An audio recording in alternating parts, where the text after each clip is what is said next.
Hey, Vance. Yes, Jupiter? You said that you're studying to become a priest. That's true, I am. Well, I'm curious. What is a priest? Well, a priest is a minister. In other words, a priest is he's a special kind of servant. He's a servant who serves God and serves humanity. As I was saying, a priest is a servant who serves God and serves humanity. And there's many different kinds of priests because in this world we have something called religion. We have religious institutions. And on this planet we have multiple religions. We have Christianity, we have Judaism, we've got Islam, Buddhism, Hinduism, Shinto. What's a religion?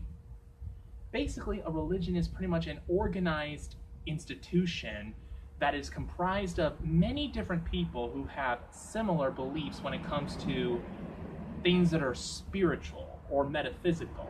Oh, I think I'm starting to understand. Yes. So, that being said,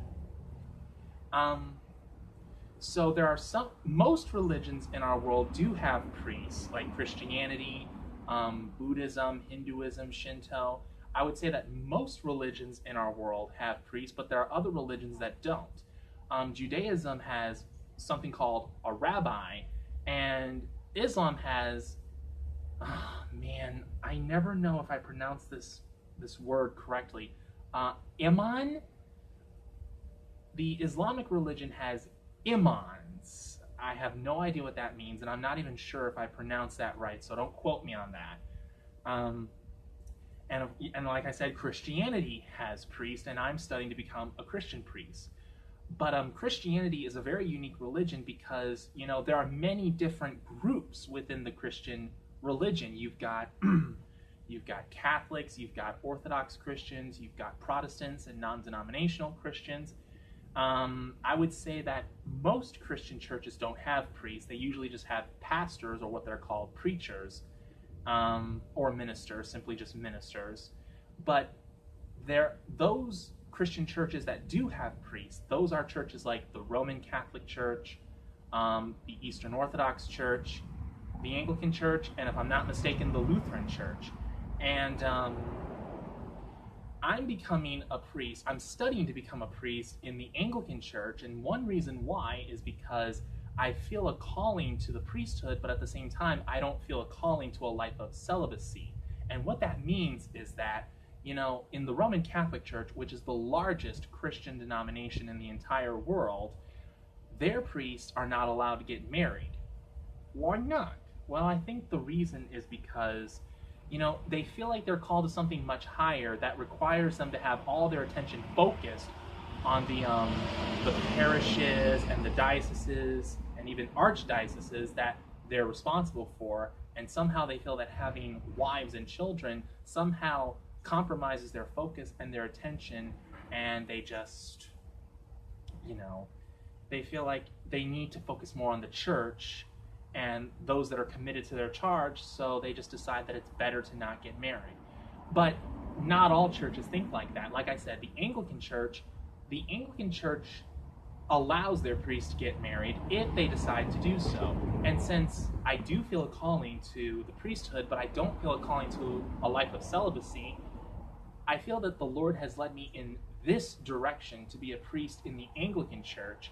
And I've been a member of the Anglican Church for almost a decade, and I'm really happy to be a part of it. I would not trade in any of my experiences for anything, and I'm getting closer and closer to the priesthood.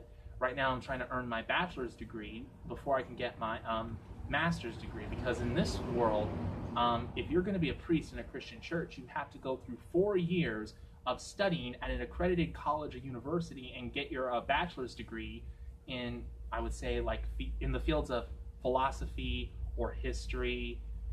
It can be religious studies, it doesn't have to be, but it just has to be like something that, would fit into what it takes to be a priest. I would say maybe a bachelor's degree in administration. That's another good degree to have, so that, the bishops who ordain you to be a priest, they can see that you have qualifications when it comes to administration, because part of being a priest is learning how to administer in a church. In other words, be a organized leader in a church.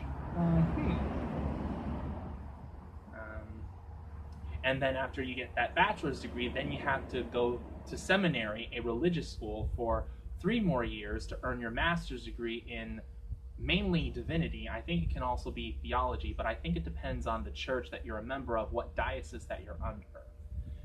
I pretty much went into full detail when it comes to that. So, but yeah, to answer your question, that is what a priest is. A priest is a spiritual servant who serves God and serves humanity, who is made in the image of God. You understand? Nope. You pretty much lost me with that long, extensive explanation. You should try sitting through an entire lecture given by a Harvard professor. Have you ever done that? No, but I've sat in lectures taught by professors who might as well be Harvard professors. I have a few more questions. What's a bishop? What is a professor? And what is Harvard? We're going to end it right here.